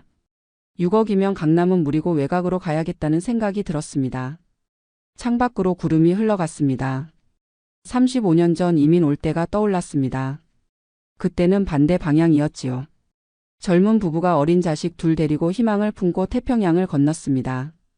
영어도 서툴렀고 돈도 없었지만 열심히 일하면 잘 살 수 있다는 믿음이 있었습니다. 그리고 실제로 그렇게 됐습니다. 작은 식당에서 설거지부터 시작해서 나중에는 제 가게를 열었습니다. 딸과 아들을 대학까지 보냈고 집도 샀습니다. 아메리칸 드림이라는 게 있다면 우리 가족이 이룬 셈이었지요. 그런데 아내가 떠나고 나니 모든 게 의미가 없어지더군요. 자식들은 각자 바빠서 자주 보지 못했고 넓은 집에 혼자 있으니 적막했습니다. 그때부터 한국 생각이 자꾸 났습니다. 내가 태어나고 자란 곳, 젊은 시절을 보낸 그 거리들. TV에서 한국 드라마를 보면 눈물이 났습니다. 유튜브로 서울 거리를 검색해서 보곤 했지요. 어느 날 문득 생각했습니다. 이제 내 나이에 내 고향에서 살고 싶다고. 딸과 아들은 반대했습니다. 아빠 왜 한국 가려고 해요? 여기가 더 좋잖아요. 병원비도 싸고 우리도 가까이 있고. 하지만 제 마음은 이미 결정됐습니다. 내 인생이야. 내가 선택할 권리가 있어. 자식들은 결국 이해한다며 돕겠다고 했지만 표정에는 걱정이 가득했습니다. 13시간의 비행 끝에 인천공항에 도착했습니다. 입국장으로 나오는데 모든 게 빠르게 느껴졌습니다. 사람들이 걷는 속도, 에스컬레이터 속도, 안내 방송 속도까지. 시카고에서는 모든 게 여유로웠는데 여기는 뭔가 쫓기듯 움직이더군요. 입국 심사대에 섰습니다. 젊은 직원이 무표정한 얼굴로 물었습니다. 귀국 목적이 뭡니까? 영구 귀국입니다. 여권 내세요. 딱딱한 말투였습니다. 시카고 공항에서는 입국할 때마다 웰컴 홈 이라고 환하게 웃으며 맞아주던 것과는 달랐습니다. 직원은 여권을 훑어보더니 도장을 찍어 돌려줬습니다. 아무 말도 없었습니다. 짐을 찾아 공항 리무진을 탔습니다. 버스가 고속도로에 진입하자 차창 밖으로 서울 풍경이 펼쳐졌습니다. 밤이었지만 불빛으로 환했습니다. 고층 아파트들이 끝없이 늘어서 있고 한강변에는 다리마다 조명이 켜져 있었습니다. 아름다웠지만 낯설었습니다. 35년 전 떠날 때의 서울과는 완전히 다른 도시였습니다. 그때는 4층짜리 빌라가 고층이었는데 지금은 30층 아파트가 기본이더군요. 미리 예약해둔 노원구 오피스텔에 도착한 건 밤 11시였습니다. 문을 열고 들어가니 원룸이었습니다. 좁았습니다.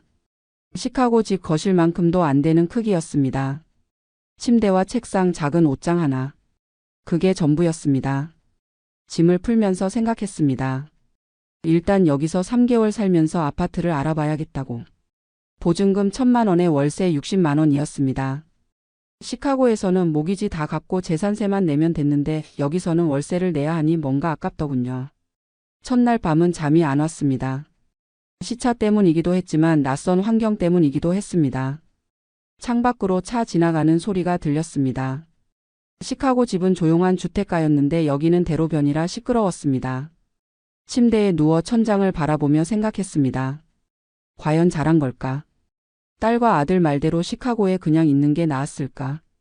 하지만 이미 집도 팔고 왔는데 돌아갈 수도 없는 노릇이었습니다. 귀국 3일째 구청에 갔습니다. 주민등록증을 재발급 받아야 했습니다. 민원실에서 번호표를 뽑아 기다렸습니다. 1시간쯤 지나서 제 차례가 됐습니다. 직원에게 상황을 설명했지요. 35년 만에 귀국했는데 주민등록증을 새로 만들어야 해서요. 직원이 컴퓨터를 두드리더니 고개를 갸웃했습니다. 35년이요? 그럼 말소된 지 오래됐네요. 재등록하는데 시간 좀 걸립니다. 얼마나요? 한 2주? 2주라니.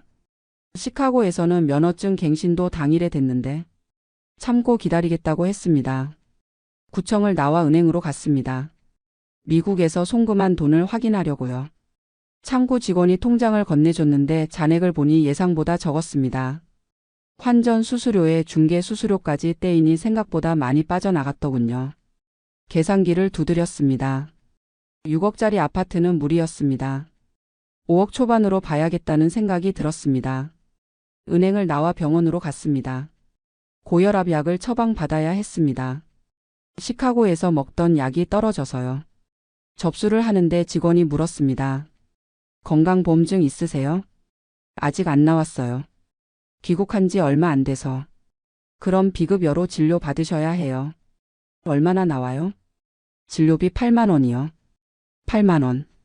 시카고에서는 메디케어로 거의 공짜였는데 하는 수 없이 돈을 냈습니다. 진료실에 들어갔습니다. 의사가 혈압을 재더니 처방전을 끊어줬습니다. 5분도 안 걸렸습니다. 시카고에서는 최소 20분은 상담했는데 여기는 후다닥 끝나더군요. 약국에 갔습니다. 약을 받으려고 처방전을 내밀었는데 약사가 말했습니다. 보험 적용 안 되시면 12만 원이에요. 12만 원이요? 네, 한 달치예요. 시카고에서는 메디케어로 약값도 거의 안 냈는데 진료비에 약값까지 합치니 20만 원이 나갔습니다. 약봉지를 들고 나오면서 중얼거렸습니다. 한국이 의료비 싸다고 들었는데 뭐가 싸다는 건지. 오피스텔로 돌아왔습니다. 우편함을 열어보니 관리비 고지서가 들어있더군요. 펼쳐보니 항목이 많았습니다. 전기, 수도, 가스, 인터넷이 모두 따로 청구됐습니다. 시카고에서는 모기지에 재산세까지 묶여서 한 번에 냈는데 여기는 다 따로 내야 하더군요. 계산해보니 한 달에 기본 30만 원은 나갔습니다. 월세 60만 원에 관리비 30만 원, 식비에 교통비까지 더하면 한 달에 최소 150만 원은 들겠더군요. 다음날 편의점에 갔습니다. 교통카드를 충전하려고요. 점원이 말했습니다. 어르신 경로카드 만드세요. 지하철 무료예요. 그래요? 어떻게 만들어요? 주민센터 가시면 돼요. 기분이 좋았습니다. 지하철이 무료라니. 주민센터에 가서 경로카드를 만들었습니다. 65세 이상은 지하철 무료라고 했습니다. 하지만 버스는 유료였습니다. 계산해보니 한 달 교통비가 8만 원 정도 나왔습니다. 시카고에서는 차로 다녔는데 여기서 차를 사자니 보험료, 유류비, 주차비를 생각하면 엄두가 안 났습니다. 저녁 때 동네 식당에 갔습니다. 김치찌개를 시켰습니다. 오랜만에 먹는 한국 음식이었습니다. 맛있었습니다. 하지만 주인 아주머니가 한 말이 마음에 걸렸습니다. 할머니 혼자세요? 할머니요? 전 할아버지인데요. 아, 죄송해요. 머리가 길어서. 어색한 웃음이었습니다. 시카고에서는 나이나 성별로 함부로 호칭하지 않았는데 여기는 첫 만남부터 나이부터 물어보고 호칭을 정하더군요. 식사를 마치고 나오는데 불편한 기분이 들었습니다. 귀국 2주째 본격적으로 아파트를 알아보기 시작했습니다. 노원구 부동산 중개사무소에 들어갔습니다. 중개인이 반갑게 맞아줬습니다. 어서 오세요. 무슨 물건 찾으세요? 아파트요. 5억 정도로. 5억이요? 혼자 사세요? 네. 자녀분들은 어디 계세요? 미국에 있어요. 중개인 표정이 미묘하게 변했습니다. 아, 자녀들 미국에 있는데 왜 혼자 한국 오셨어요? 나중에 외로우시면 어쩌려고요. 핀잔 섞인 말투였습니다. 시카고에서는 개인의 선택을 존중했는데 여기서는 다들 간섭하려 들더군요.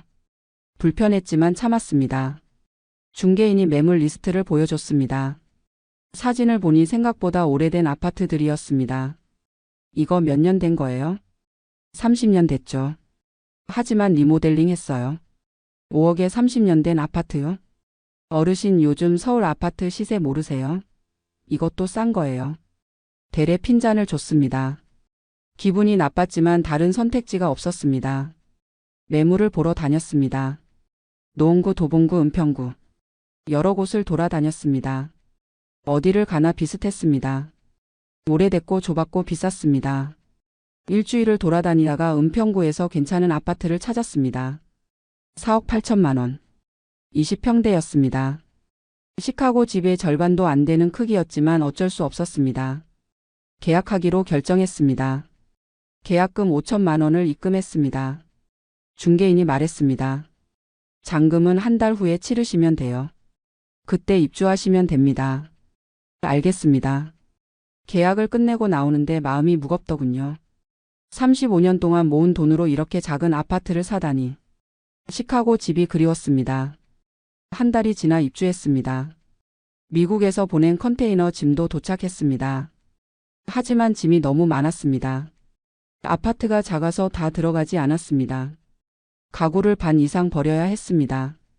아내가 좋아하던 소파, 아이들이 쓰던 책상, 거실, 장식장. 모두 버렸습니다. 마음이 아팠습니다. 입주하고 나서 첫 달 관리비 고지서를 받았습니다. 펼쳐보니 기본 관리비 25만 원에 전기, 수도, 가스, 난방비를 합쳐 총 48만 원이었습니다. 계산해보니 시카고에서는 한 달에 200달러 정도였는데 여기는 거의 400달러더군요. 게다가 아파트 입주민 단체 채팅방에 초대됐습니다. 누군가 메시지를 올렸습니다. 신규 입주민은 자기소개 부탁드립니다. 할 수 없이 입력했습니다. 안녕하세요. 미국에서 35년 살다가 귀국한 강동수입니다. 곧바로 댓글이 달렸습니다. 아, 교포세요? 한국말 잘하시네요. 나이 드셔서 혼자 사시기 불편하시겠어요. 자녀분들은 어디 계세요? 질문 공세였습니다. 시카고에서는 이웃이 사생활을 존중했는데 여기는 아파트 단지 자체가 하나의 커뮤니티처럼 간섭이 심했습니다. 채팅방을 나가고 싶었지만 관리비 고지나 단지 공지가 여기로 오니 나갈 수도 없었습니다. 밤에 가계부를 정리했습니다. 소셜 시큐리티 연금이 한 달에 약 240만 원 들어왔습니다. 하지만 아파트 관리비 50만 원, 건강보험료 18만 원, 통신비 7만 원, 식비 60만 원, 교통비 8만 원을 빼니 한 달에 97만 원밖에 안 남았습니다. 시카고에서는 연금으로 충분히 살았는데 여기서는 빠듯했습니다. 불안했습니다. 이렇게 살다가 나중에 큰 병이라도 걸리면 어쩌나 싶었습니다. 귀국 1개월째 병원에서 정기검진을 받으러 갔습니다. 대형 병원 예약을 하려고 전화했더니 3주 후라고 했습니다. 시카고에서는 23개월 기다려야 했으니 그래도 낫다고 생각했습니다. 예약 날짜가 되어 병원에 갔습니다. 접수하고 대기실에 앉았습니다. 사람이 많았습니다. 2시간을 기다렸습니다. 진료실에 들어갔습니다. 의사가 혈압을 재고 청진기로 심장 소리를 들었습니다. 5분도 안 걸렸습니다. 별 이상 없으십니다. 혈압약 처방해 드릴게요. 다음 달에 다시 오세요. 끝이었습니다. 시카고에서는 최소 2030분은 상담했는데 진료비를 내려고 창구에 갔습니다. 직원이 말했습니다. 건강보험 자격이 아직 미등록 상태라 비급여예요. 12만 원입니다. 언제 등록돼요? 구청에 문의하세요. 퉁명스러운 말투였습니다. 약국에 가서 약을 받으니 또 15만 원이었습니다. 진료비에 약값 합쳐 27만 원이 나갔습니다. 화가 났습니다. 구청에 전화했습니다. 직원이 말했습니다. 35년 공백기가 있어서 건강보험 재가입 심사 중입니다. 최대 3개월 걸려요. 그 사이에 병원비는요? 비급여로 내셔야죠. 계산해 보니 한 달에 의료비만 30만 원 이상 나갈 판이었습니다. 가계부를 다시 들여다봤습니다. 연금 240만 원에서 고정 지출을 빼면 70만 원도 안 남았습니다. 이러다가 저축한 돈까지 까먹겠더군요. 동네 경로당에 가봤습니다. 나이 든 사람들이 모여 있었습니다. 바둑을 두거나 TV를 보고 있었습니다. 들어서니 다들 쳐다봤습니다. 한 할머니가 다가와 물었습니다. 새로 오신 분이네요. 어디서 사셨어요? 미국이요. 아이고, 미국 사시다가 왜 여기 오셨어요? 거기가 훨씬 좋을 텐데. 고향이 그리워서요. 거기서 돈 많이 버셨겠네요. 은근히 경제력을 탐색하는 질문이었습니다. 시카고에서는 나이 든 사람을 존중했는데 한국에서는 노인을 사회적 약자 취급하며 동정 어린 시선으로 바라봤습니다. 누군가 말했습니다. 요즘 노인들 연금도 적고 살기 힘들어요. 다들 고개를 끄덕였습니다. 저는 연금 240만 원 받는데 이걸 말해야 하나 말아야 하나 고민하다가 그냥 입을 다물었습니다. 1시간쯤 있다가 나왔습니다. 경로당은 제 자리가 아닌 것 같았습니다. 마트에 장을 보러 갔습니다. 미국보다 물가가 저렴할 거라 생각했지만 실제로는 비슷하거나 오히려 비쌌습니다. 소고기 100g에 8,000원, 사과 한 봉지에 1만 원. 시카고 코스트코보다 비쌌습니다. 게다가 유통기한이 짧아서 자주 장을 봐야 했습니다. 혼자 사니까 음식물 쓰레기가 많이 나왔습니다. 쓰레기 분리수거도 골치였습니다. 종량제 봉투를 따로 사야 했고 재활용은 요일별로 다르게 버려야 했습니다. 플라스틱, 비닐, 캔병 모두 따로 모아야 했습니다. 시카고에서는 쓰레기통에 그냥 버렸는데 여기는 규칙이 너무 많았습니다. 한 번은 잘못 버렸다가 관리사무소에서 경고장을 받았습니다. 기분이 나빴습니다. 귀국 6주째 딸이 시카고에서 영상통화를 걸어왔습니다. 스마트폰 화면에 딸 얼굴이 보였습니다. 아빠 어때요? 한국 생활 괜찮아요? 응, 괜찮아. 대답은 그렇게 했지만 표정이 어두웠던 모양입니다. 딸이 눈치챘습니다. 아빠 무슨 일 있어요? 얼굴이 안 좋아 보여요. 아니야, 적응 중이야. 아빠 솔직히 말해봐요. 힘들면 다시 오면 되잖아요. 딸 목소리에 걱정이 묻어났습니다. 하지만 자존심이 상했습니다. 내가 여기 오겠다고 고집 부려서 온 건데 3개월도 안 돼서 다시 간다고 하면 내가 뭐가 되냐. 그래도 건강이 우선이잖아요. 괜찮아. 조금만 더 적응해보자. 영상통화를 끊고 나서 혼자 생각에 잠겼습니다. 왜 힘들지? 돈이 부족한 건 아닌데 왜 이렇게 불편하지? 메모장을 꺼내 리스트를 작성하기 시작했습니다. 1. 병원비 마이너스 보험 적용 안 돼서 한 달 30만 원 지출. 2. 관리비 마이너스 미국보다 비쌈. 3. 사람들 태도 마이너스 노인을 동정의 대상으로 봄. 4. 사생활 침해 마이너스 나이 가족 경제력 다 물어봄. 5. 교통 마이너스 차 없으니 불편함. 6. 외로움 마이너스 친구도 없고 가족도 없음. 리스트를 보다가 깨달았습니다. 아, 나는 한국 문화가 안 맞는구나. 돈 문제가 아니라 문화 충격이구나. 그날 밤 스마트폰으로 검색했습니다. 한국 vs 미국 노후 생활 비교라고 쳤더니 비슷한 경험담이 수두룩했습니다. 미국에서 35년 살다가 한국 와서 6개월 만에 다시 미국 갔습니다. 한국은 노인 복지 좋다고 들었는데 실제로는 아니에요. 댓글에는 저도 똑같아요. 한국은 나이 들어서 살기 힘들어요. 같은 공감 글들이 가득했습니다. 혼자가 아니었습니다. 많은 사람들이 비슷한 경험을 하고 있었습니다. 조금 위안이 됐습니다. 귀국 2개월째 스마트폰으로 한인 커뮤니티를 검색했습니다. 서울에 미주 귀국자 모임이 있더군요. 매주 토요일 강남역 근처 카페에서 모임을 가진다고 했습니다. 찾아가 봤습니다. 카페에 들어서니 20명 정도 되는 중장년층, 노년층이 모여 있었습니다. 자기소개 시간이었습니다. 제 차례가 됐습니다. 저는 시카고에서 35년 살다가 귀국한 강동수입니다. 다들 고개를 끄덕이며 반겼습니다. 아, 저희도 비슷해요. 저는 LA에서 30년 살았어요. 저는 뉴욕에서 20년이요. 반가웠습니다. 같은 처지의 사람들이었습니다. 모임이 끝나고 한 할아버지가 다가왔습니다. 시애틀에서 귀국했다고 했습니다. 저도 3년 전에 한국 왔다가 1년 만에 다시 미국 갔어요. 왜요? 한국은 나이 든 사람이 살기 힘들어요. 병원비는 보험 안 되면 비싸고 사람들은 간섭하고 뭐 하나 할 때마다 나이부터 물어보고. 미국은 나이 상관없이 개인을 존중해 주잖아요. 공감이 됐습니다. 또 다른 할머니가 말했습니다. 저는 아직 한국에 있긴 한데 솔직히 후회해요. 미국에서는 혼자 살아도 편했는데 여기는 혼자 사는 노인을 불쌍하게 봐요. 자식 없냐, 배우자 없냐, 왜 혼자 사냐 계속 물어보니까 스트레스예요. 모두가 비슷한 고민을 안고 있었습니다. 물었습니다.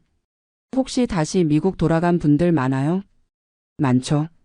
우리 모임 회원 중 절반은 다시 미국 갔어요. 그럼 집은 어떻게 해요? 한국 아파트 다시 팔고 미국 가서 작은 집 사죠. 손해보더라도 미국이 낫다고 생각하면 가는 거예요. 현실적인 조언이었습니다. 용기를 내서 말했습니다. 저도 그럴까 생각 중이에요. 다들 고개를 끄덕였습니다. 빨리 결정하는 게 좋아요. 시간 끌수록 손해예요. 너무 오래 고민하지 마세요. 본인이 편한 게 최고예요. 집에 돌아와서 미국 시카고 부동산 사이트를 검색했습니다. 예전에 살던 동네 근처에 작은 콘도가 매물로 나와 있었습니다. 25만 달러. 원룸형이었지만 혼자 살기엔 충분했습니다. 부동산에 이메일을 보냈습니다. I'm interested in this condo. Can you give me more information? 답장이 빨리 왔습니다. 매물이 아직 있다고 했습니다. 마음이 기울었습니다. 침대에 누워 생각했습니다. 내가 35년을 미국에서 산 건 그냥 돈 벌려고만 간 게 아니었구나. 나는 이미 미국 문화에 익숙해진 거야. 한국은 이제 내 고향이 아니라 그냥 외국이구나. 잠들기 전에 딸에게 문자 메시지를 보냈습니다. 딸아, 아빠 생각 좀 바뀌었어. 다시 미국 갈까봐. 곧바로 답장이 왔습니다. 아빠 진심이에요? 우리도 그게 낫다고 생각했어요. 천천히 결정하세요. 귀국 10주째 아파트를 다시 내놓기로 결정했습니다. 부동산에 연락했습니다. 중개인이 집을 보러 왔습니다. 이곳저곳 둘러보더니 말했습니다. 지금 시장이 안 좋아서 4억 8천에 사신 거 4억 5천에도 안 팔릴 수 있어요. 3천만 원 손해보라고요? 어르신 금매로 내놓으시면 그렇죠. 천천히 기다리시면 본전에 팔 수 있을 수도 있는데 그럼 몇 개월 걸릴지 몰라요. 화가 났지만 참았습니다. 몇 개월 더 여기 있으면 관리비만 수백만 원 나가는데요. 그건 어르신이 결정하셔야죠. 중개인은 냉정했습니다. 결국 매물로 내놓기로 했습니다. 하지만 마음이 무겁더군요. 벌써 손해가 눈에 보였습니다. 며칠 후 엘리베이터에서 옆집 아주머니를 만났습니다. 어르신 혼자 사세요? 자녀분들은 왜 안 모셔가요? 또 시작이었습니다. 참고 대답했습니다. 제 선택으로 혼자 사는 겁니다. 그래도 나이 드셨는데 혼자 사시면 위험하잖아요. 넘어지시기라도 하면 어쩌려고요. 제가 알아서 합니다. 여긴 한국이에요. 여기선 그렇게 안 해요. 가족이 모셔가야죠. 자기 기준을 강요했습니다. 화가 났지만 참았습니다. 미국에서는 80세 넘어도 혼자 사는 사람 많았습니다. 아무도 이상하게 보지 않았습니다. 그런데 여기서는 혼자 사는 노인을 문제가 있는 사람처럼 봤습니다. 그날 저녁 딸에게 전화했습니다. 딸아, 아빠 결정했어. 다시 미국 갈 거야. 여기는 아빠가 살 곳이 아니야. 아빠, 그럼 집은 어떻게 해요? 손해보더라도 팔아야지. 여기서 더 버티면 정신만 피곤해. 알겠어요. 아빠가 편하신 게 제일 중요해요. 딸 목소리에 안도감이 묻어났습니다. 며칠 후 부동산 중개인이 연락했습니다. 4억 5천 매수자를 찾았다고 했습니다. 하지만 욕심이 났습니다. 최소 4억 7천은 받아야 해요. 어르신 욕심 부리시면 더 손해봐요. 지금 시장이 얼어붙어 있어요. 그럼 다른 중개사무소 알아볼게요. 자리를 박차고 나왔습니다. 두 번째 중개사무소에 갔습니다. 하지만 반응은 비슷했습니다. 요즘 외국 귀국자들이 집 금매로 많이 내놓아서 시장이 안 좋아요. 4억 5천도 잘 나간 거예요. 2개월 사이에 집값이 이렇게 떨어져요? 어르신 부동산은 타이밍이에요. 늦으면 더 손해봐요. 결국 4억 6천에 합의했습니다. 2천만 원 손해였습니다. 거기에 중개수수료, 양도소득세를 계산하니 실제 손해는 2,500만 원이었습니다. 마음이 아팠습니다. 미국 돌아가서 집 살 돈이 줄어들었습니다. 설상가상으로 아파트 관리사무소에서 전화가 왔습니다. 입주하실 때 신청 안 하신 게 있어서 추가 관리비 청구됩니다. 뭐가요? 입주 초기 수선 유지비, 장기수 선충당금 20만 원 추가 청구였습니다. 화가 났지만 어쩔 수 없었습니다. 돈을 냈습니다. 모든 것이 빠져나가려는 사람을 더 옥죄는 느낌이었습니다. 귀국 11주째 악몽 같은 일이 벌어졌습니다. 아파트 잔금 치르기 이틀 전이었습니다. 갑자기 매수자가 전화했습니다. 죄송한데요, 계약 파기하겠습니다. 뭐라고요? 건물 안전진단에서 문제가 발견됐어요. 죄송합니다. 부동산 중개인이 전화했습니다. 어르신 매수자가 계약금 포기하고 나가겠대요. 어쩔 수 없어요. 그럼 내가 받은 계약금 5천만 원은요? 그건 어르신이 가지는 거죠. 대신 집을 다시 내놓아야 해요. 패닉이 왔습니다. 집을 다시 내놓아야 한다니. 문제는 건물 안전진단에 문제가 있다는 소문이 아파트 단지에 퍼졌다는 것입니다. 집값이 더 떨어졌습니다. 다른 중개인에게 연락했습니다. 그 아파트요? 지금 4억도 힘들 거예요. 4억이요? 말도 안 돼요. 소문 나면 그래요.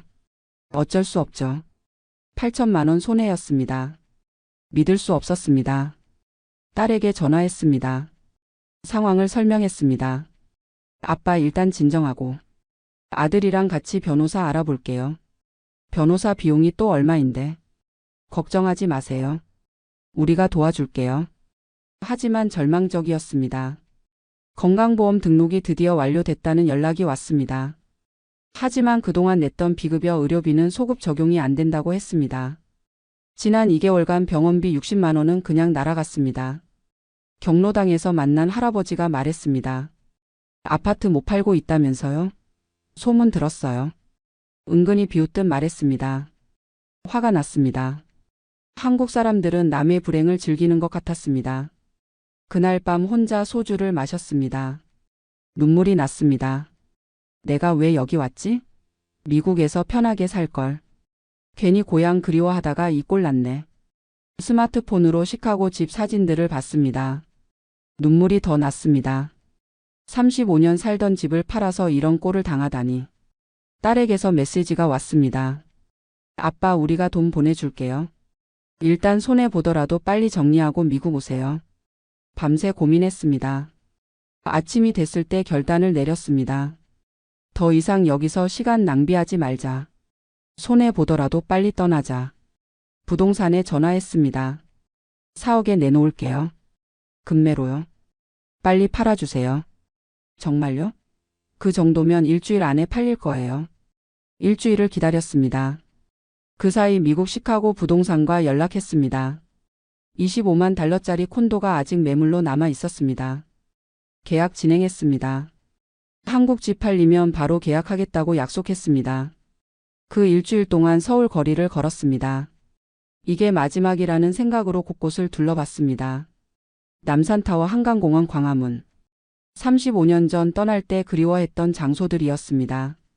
하지만 이제는 낯설기만 했습니다. 아름답지만 내가 살 곳은 아니었습니다.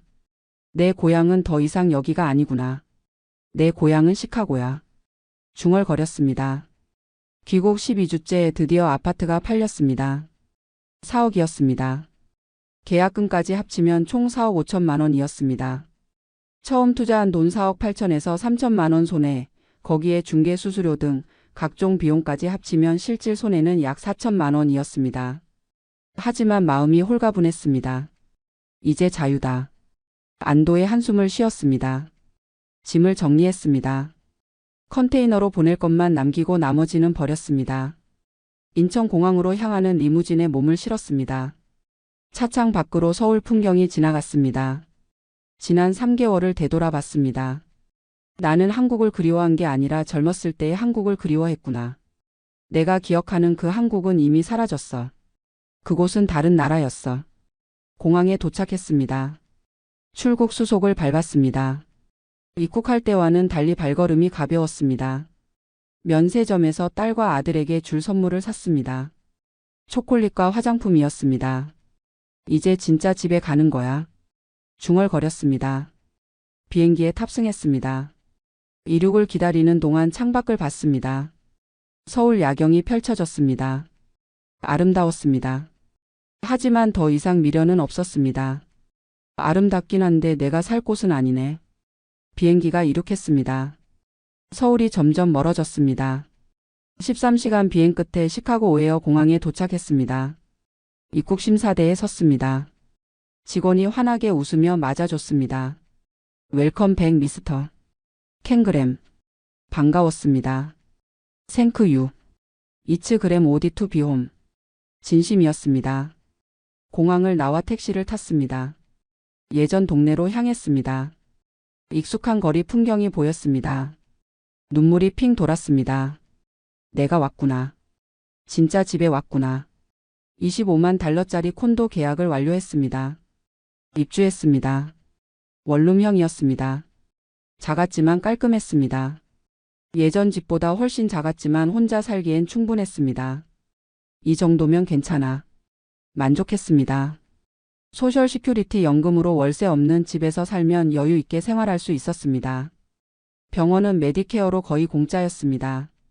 교통은 시니어 패스로 저렴하게 이용할 수 있었습니다. 무엇보다 나이 든 사람을 사회적 약자가 아니라 존중받는 어른으로 대해주는 문화가 좋았습니다. 동네 한인 성당에 나가기 시작했습니다. 시니어 센터에서 운영하는 영어 회화반에 등록했습니다. 이제 영어 좀 더 잘해야지. 새로운 목표가 생겼습니다. 딸과 아들이 주말마다 찾아왔습니다. 함께 식사했습니다. 손주들도 놀러 왔습니다. 할아버지 집에 놀러 왔어요. 반가워했습니다. 행복했습니다. 어느 일요일 오후였습니다. 콘도 베란다에서 커피를 마셨습니다. 시카고 시내 전망이 보였습니다. 스마트폰을 꺼냈습니다.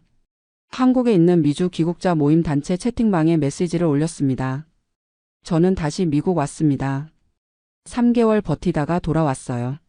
손해 좀 봤지만 후회 없어요. 한국 귀국 고민하시는 분들 직접 가보고 결정하세요.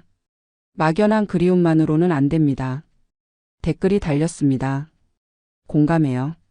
저도 비슷한 경험했어요. 용기 내서 결정하신 거 대단하세요. 스마트폰을 내려놓았습니다. 창밖을 봤습니다. 하늘이 맑았습니다. 중얼거렸습니다. 고향은 태어난 곳이 아니라 내가 편안한 곳이구나. 나는 이제 시카고 사람이야. 그날 저녁 딸에게 전화했습니다. 딸아, 아빠 이제 확실히 알았어. 여기가 내 집이야. 더 이상 한국 갈 생각 없어. 여기서 편하게 늙을 거야. 잘 결정하셨어요, 아빠. 우리도 가까이 있으니까 좋아요. 전화를 끊었습니다. 소파에 앉아 TV를 켰습니다. 미국 드라마가 나왔습니다. 이제 이게 편하네. 미소 지었습니다. 창밖으로 해가 졌습니다. 시카고 야경이 빛나기 시작했습니다. 빌딩에 불이 켜지고 차들이 오갔습니다. 평화로웠습니다. 더 이상 바랄 것이 없다. 중얼거렸습니다. 평화로운 표정이었습니다. 이제 진짜 집에 온 것입니다.